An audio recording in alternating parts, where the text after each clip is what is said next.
Welcome back to Central. Welcome back to Central House News. And it's Kathy starting off with the top story. That was really good. And then we're gonna. What?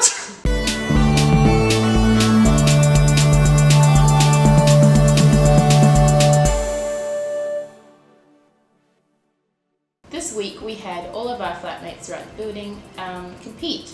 Well, they didn't know they were competing. In who is the worst cook. For Flat 2, I am the representative, and I would have to say that I guess that would be Seb, and I just read the wrong part because that was your job. Yeah. But I guess I can do that anyway. People on the news have like that thing, you know? Yeah, I know. The teleprompter. Okay. Why don't we have that? How do I put it? We had each member of the Flats cook. Seems like your script was really tight. What?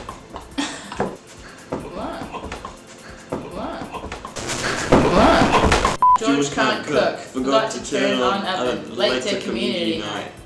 That was perfect.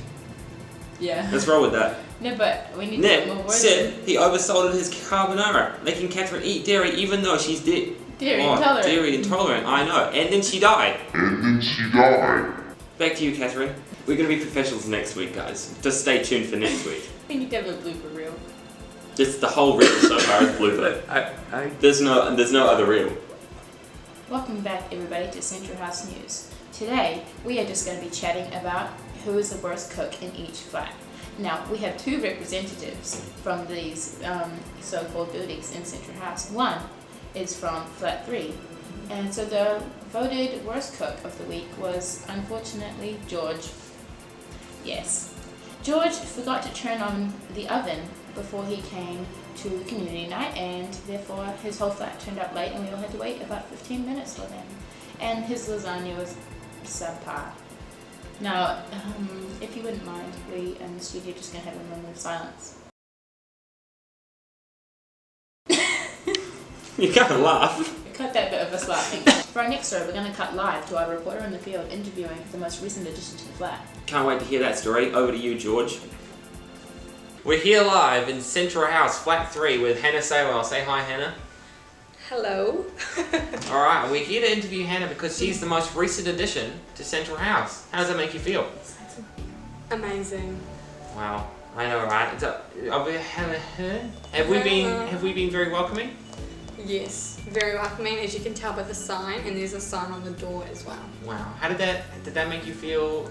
Good? It made me feel great. What do you think about the other flats? I haven't really had a chance to, talk to many people, but Flat 2's pretty good. Flat 2? You're Flat 2, welcome. pretty good. There's a quick shout out there. Alright, so we're going to go back to you, Kathy and George, in the studio. Maybe talk about something else. See ya. Bye. Next up, we had dolphins over in Oriental Bay. I know, can you believe it? Marine life in our very own harbour. Crazy stuff. So exciting. Crazy stuff. We saw them, and here's an accurate representation of what they look like right now. And they look great. They look like real dolphins, and that's what they look like in Oriental Bay. Can you believe it? Yes. So Oh. this recreation identifies how the witnesses say the dolphins looked.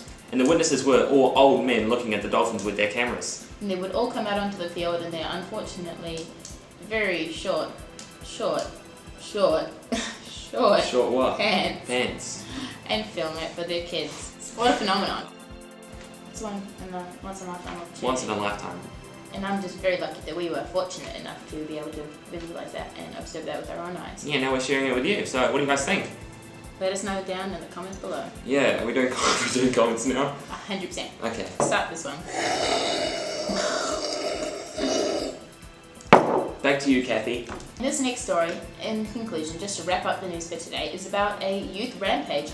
Some flatmates, unknown, have decided to steal a trolley. A New World trolley. A New World trolley from the bush and relocate it into the laundry room. Can you believe that, George? I cannot. It's been sitting there for an entire week. It's been a disturbance for everyone. And finally, the warden has something to say about it. So, I'm just getting a call. Thank you. My sources have just confirmed that the trolley has been returned to its rightful location. In the bush, just on Bulcott Street. So you know, if you want to see a trolley in its natural habitat. This wraps up this news for the week, and if you like this video, make sure to like and subscribe and leave a comment down below. Any news articles that you have, or any things that we can do as co-hosts and pilots to make it better. Tune in next week because we got some exciting things happening next week. I know it's happening in the future, but I know it's gonna be really exciting. Anyway, peace out from George and Kathryn from Central House News. Boom, boom, boom, boom. That's what John's saying. Okay, we're done. Get us out of here. Oh yeah, good Seb, job. such a genius. Yeah. Seb, smartest man in Central House. Who knew? Underappreciated, that guy. Yeah, especially in Flat 2. He's the most underappreciated member, I think, ever. Probably in the history of Central House, honestly.